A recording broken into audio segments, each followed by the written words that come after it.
हमारा शरीर कभी कभी अजीब तरीके से व्यवहार करने लगता है। ज्यादातर हमें पता नहीं होता कि हमारा शरीर ऐसा क्यों कर रहा है और इसके पीछे का कारण क्या है। तो आज हम बात करेंगे ऐसे ही 8 शरीर के अजीब व्यवहार और उनके पीछे छिपे हुए कारणों के बारे में, जो हर किसी को पता होना चाहिए।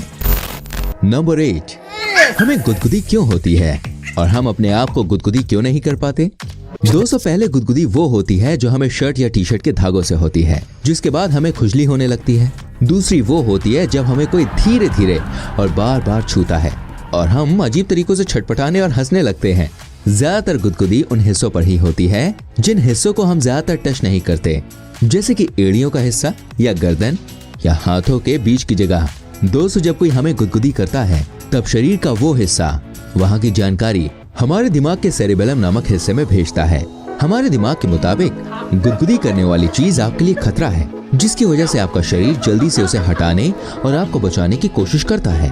गुदगुदी के वक्त निकलने वाली हंसी खुशी से नहीं, आपको छूने वाली चीजों को डराने और उसे दूर करने के लिए होती है। यह हजारों साल पहले हमारे पूर्वज यानी कि आदिवासी इस्तेमाल किया करते थे, ताकि वो लड़ाई के वक्त बता सके कि वो बलशाली है, मगर उनके लड़ने की कोई इच्छा नहीं है। अपने आप को गुदगुदी इसलिए नहीं कर पाते क्योंकि अपने आप को गुदगुदी करते वक्त हमारा दिमाग हमारे हाथ को पहचान जाता है और उसे वो हमारे लिए खतरनाक नहीं समझता, इसलिए हमें कोई गुदगुदी नहीं होती।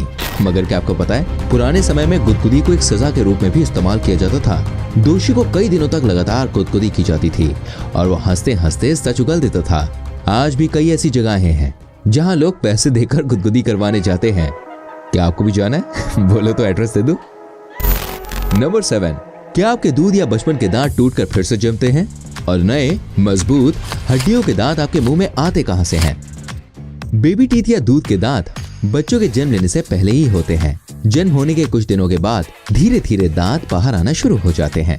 शुरुआती दांत छोटे और कम होते हैं, जिनका काम बच्चे को बोलने में मदद करना, छोटी मोटी चीजों को खाने में मदद करना और आपके स्थायी या नए दांतों को निकलने के लिए जगह बनाना होता है। मगर सवाल यह है कि नए मजबूत दांत मुंह में आते कहां से हैं? इसका जवाब है कि आपके मुंह के अंदर पहले से ही टूथ सेल्स होते हैं। टूथ सेल्स नरम और बहुत छोटे होते हैं। धीरे धीरे आपकी उम्र बढ़ने पर ये नरम और छोटे सेल्स कठोर बनकर मर जाते हैं और ये कठोर चीज आपके नए और मजबूत दांत के रूप में बाहर निकलती है। इंसानों के दांत सिर्फ एक बार ही टूटकर नए जमते हैं, मगर क्या आपको पता है, एक मगरमच्छ अपनी 50 साल की जिंदगी में अपने 80 दांतों को 50 बार बदलता है, यानी कि पूरी जिंदगी में उसका शरीर 3000 दांत बनाता है। यही नहीं, आपके घर के द्वार पर चलने वाली छिपकली अपने 100 दांतों को हर 3 से 4 महीने में बदलती है और अपनी पूरी जिंदगी में लगभग 2000 से 4000 नए दांत पैदा करती है। ये इसलिए कर पाती है क्योंकि उनके दांत बनाने वाले सेल्स नहीं मरते और वो नए दांत को पैदा करते रहते हैं। तो फिर क्या ऐसा हो सकता है कि हम भी अपने दांत बनाने वाले सेल्स को मरने ना दें या उन्हें फिर से जिंदा कर सकें? तो ये सवाल बिल्कुल सही है। साइंटिस्ट इस तकनीक को बनाने के लिए काम कर रहे हैं और शायद हम भी भविष्य में फिर से नए दांत उगा पाएं।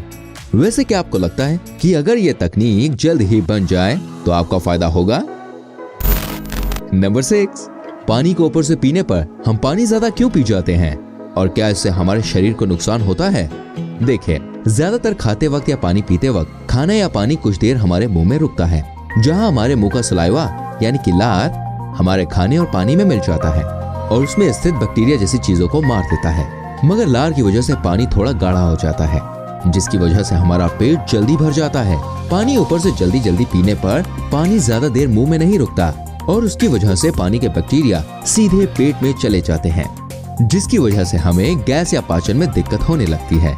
पूरी दुनिया में ऐसी कई घटनाएं हुई हैं जिसमें लोग गंदे पानी या पानी जैसे दिखने वाली चीज को पानी समझकर पी जाते हैं, जिसके बाद वो गंदा पानी या केमिकल उनके लिए खतरनाक साबित होने लगता है। डॉक्टर्स भी कहते हैं कि पानी मुंह लगाकर और धीरे धीरे पीना चाहिए, नहीं तो आप चाहे तो पानी को थोड़ी देर मुंह में रोककर अंदर ले सकते हैं, जिससे पानी में लार भी मिल जाएगी और पानी का स्वाद भी आपको पता चल जाएगा। यही कारण है कि पुराने समय में लोग पानी को अपने हाथों में गिरा कर पिया करते थे। तो भाई आप भी पी सकते हैं, मगर ध्यान रखना कि आप किसी ट्रेन में ना बैठे हों। नंबर 5, हमें हिचकी क्यों आती है और क्या उस वक्त हमें कोई याद कर रहा होता है? देखिए, आम स्थिति में आपके सांस लेते वक्त आपके लंग्स छोटे और बड़े होते हैं, मगर इन लंग्स को छोटा और बड़ा करने में लंग्स के नीचे स्थित डायफ्राम नामक हिस्सा मदद करता है। जो आपके पेट के एकदम ऊपर होता है। ज्यादा जल्दी खाने से या ज्यादा हंसने जैसी चीजों से आपका पेट उसको छूने लगता है, जिससे डायफ्राम में जलन पैदा होने लगती है, जिसके बाद डायफ्राम एक साथ अचानक ज्यादा सांस आपके लंग्स में भरने लगता है। ज्यादा हवा खींचने की वजह से आपकी स्वर पेटी में से आवाज आने लगती है। अगर आपने पतली पाइप से जूस पिया हो तो आपने इसे देखा होगा।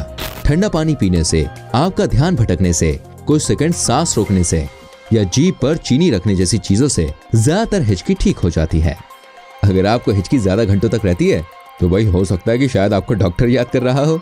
हिचकी क्यों आती है और उसका किसी के याद करने से संपर्क है या नहीं, इसे आज भी साइंटिस्ट पता नहीं लगा पाए हैं। शायद भविष्य में साइंटिस्ट पता लगा ले, मगर मैं आपको इसकी जानकारी तभी बता पाऊंगा जब आप इस चैनल को सब्सक्राइब करके रखेंगे। तो अभी सब्सक्राइब कीजिए और हाँ, बेल आइकन दबा देना। नंबर 4, ठंडियों में क्यों त्वचा यानी स्किन निकलने और फटने लग जाती है और क्या इसे ठीक किया जा सकता है? लगभग साल में एक बार स्किन निकलना कोई बीमारी नहीं होती। इस प्रक्रिया में आपका शरीर पुरानी और खराब स्किन को निकाल कर नई स्किन को ऊपर लाता है। स्किन की किसी केमिकल के साथ संपर्क में आने से, ज्यादा स्किन सूखी होने से या स्किन में एलर्जी होने से ज्यादा और जल्दी स्किन निकलने लग जाती है। ठंडियों में पैर फटने के कारण आपकी सूखी स्किन होती है। पैर के सबसे नीचे की स्किन हमारे शरीर की सबसे कठोर चमड़ी होती है। ज्यादातर ठंडियों में धूल और पानी लगने और बार बार सूख जाने की वजह से कठोर चमड़ी आपके शरीर के दबाव की वजह से फटने लगती है। इस वक्त बस आपको आपके पैरों को नर्म रखना होता है। ऐसे समय आपको दवा की नहीं बल्कि दुआ की, मेरा मतलब है कि मॉइस्चराइजर और गर्म पानी की जरूरत होती है। गर्म पानी से धोने से पैर नर्म होगा और मॉइस्चराइजर या तेल से पैर नर्म रहेंगे। धीरे धीरे आपकी फटी हुई चमड़ी सफेद होकर निकलने लगेगी। नंबर 3, आपके हाथ और पैरों के नाखून आपके शरीर में कहाँ बनते हैं और उंगलियों में नाखून के पास का हिस्सा काला क्यों हो जाता है? पहले आपने सुना होगा कि नाखून हमारे हड्डियों के घिसने की वजह से बनते हैं। आप जितना ज्यादा काम करेंगे उतने ज्यादा नाखून बढ़ेंगे। यह इंसान के मरने के कुछ दिनों तक नाखून और बाल पड़ते हैं, मगर ये बात सच नहीं है। नाखून बनाने के लिए हमारे शरीर में स्थित नर्म प्रोटीन सेल्स हमारे हाथ और पैरों के छोर या एंड पर जाकर कठोर होने लगते हैं और बाद में धीरे धीरे वो कठोर चीज नाखून के रूप में बाहर निकलते हैं। नाखून का काम आपकी उंगलियों को किसी भी तरीके से चोट से बचाना होता है। नाखून आपकी उंगलियों के अंदर भी होता है। हाथ से ज्यादा काम करने, मौसम में ज्यादा बदलाव होने, केमिकल की चीजें इस्तेमाल करने या कम पानी पीने की वजह से आपकी उंगलियों में नाखून के पास का हिस्सा काला हो जाता है, जिसको आप टमाटर, नींबू चीनी, एलोवेरा जेल लगाकर ठीक कर सकते हैं। इंसानों के मरने के बाद नाखून और बाल इसलिए नहीं पड़ते क्योंकि मृत्यु के 3 से 7 मिनट के अंदर दिमाग पूरी तरह बंद हो जाता है और अगर दिल और दिमाग दोनों काम नहीं कर रहे तो शरीर में ऑक्सीजन कैसे आएगी और बिना ऑक्सीजन के नाखून और बाल नहीं बढ़ सकते हैं। तो आप कुछ लोग पूछेंगे कि मृत्यु के बाद नाखून बढ़ने क्यों लग जाते हैं? अरे भाई, इसका कारण है कि उस वक्त शरीर बिना पानी के सिकुड़ने लगता है और इसी वजह से नाखून बड़ा दिखाई देता है। तो जो लोग अभी भी इन अफवाहों को मानते हैं उन्हें ये वीडियो जरूर दिखाना। नंबर 2, उंगलियों को मोड़ने पर आवाज क्यों आती है और क्या इससे हमारी हड्डियां कमजोर होती हैं? देखिए, हमारी हड्डियों के बीच साइनोवियल फ्लूइड नामक चीज होती है जो आपकी हड्डियों को मोड़ते वक्त घिसने से बचाती है। इस चीज के अंदर कई सारी गैसेस के छोटे छोटे गुब्बारे होते हैं। जब हम हड्डियों को मोड़ते हैं तब ये गुब्बारे फूट जाते हैं और इसकी वजह से आवाज आती है। उंगलियों को फोड़ने से हमारी पकड़ कमजोर होती है या नहीं, इसे जानने के लिए एक अमेरिकी फिजिशियन ने अपने एक हाथ की उंगलियों को आम तरीके से 60 साल तक रोज फोड़ते रहे। लगभग 60 साल के बाद उन्होंने अपने दोनों हाथों की एक्सरे करवाई और उनके दोनों ही हाथों में कोई फर्क नहीं था। दोनों हाथ बिल्कुल एक जैसे थे। मगर 1990 में भी एक दूसरा प्रयोग हुआ था जिसमें उंगलियां फोड़ने वाले लोगों की पकड़ कमजोर होती हुई पाई गई। ज्यादातर जबरदस्ती और बलपूर्वक उंगलियों को फोड़ने की वजह से हाथों में पकड़ कमजोर हुई थी, मगर हड्डियों में कोई फर्क नहीं दिखता है। मगर अभी भी इसकी कोई खास रिसर्च नहीं हुई है, तो एकदम सही जवाब बताना फिलहाल मुश्किल है। मगर साइंटिस्ट्स के मुताबिक उंगलियों को आराम से फोड़ने पर कोई फर्क नहीं पड़ता। नंबर 1, बुखार के वक्त हमारे शरीर में गर्माहट कहां से आती है और ठंडियों में हमारा शरीर कांपने क्यों लगता है? अब भाई देखिए, हमें बुखार होने पर बॉडी गर्म होने के कारण आपके बॉडी में चल रही महाभारत होती है। हाँ, मतलब बॉडी के अंदर उथल पुथल, आपके आसपास का वातावरण बदलने या कहीं ठंडा होने की वजह से कई सारे वायरस और बैक्टीरिया वातावरण में मर नहीं पाते हैं, जो बाद में खाना, पानी या हवा के माध्यम से आपके शरीर में चले जाते हैं, जिनसे आपको बचाने के लिए आपके शरीर का इम्यून सिस्टम उनसे लड़ना शुरू कर देता है।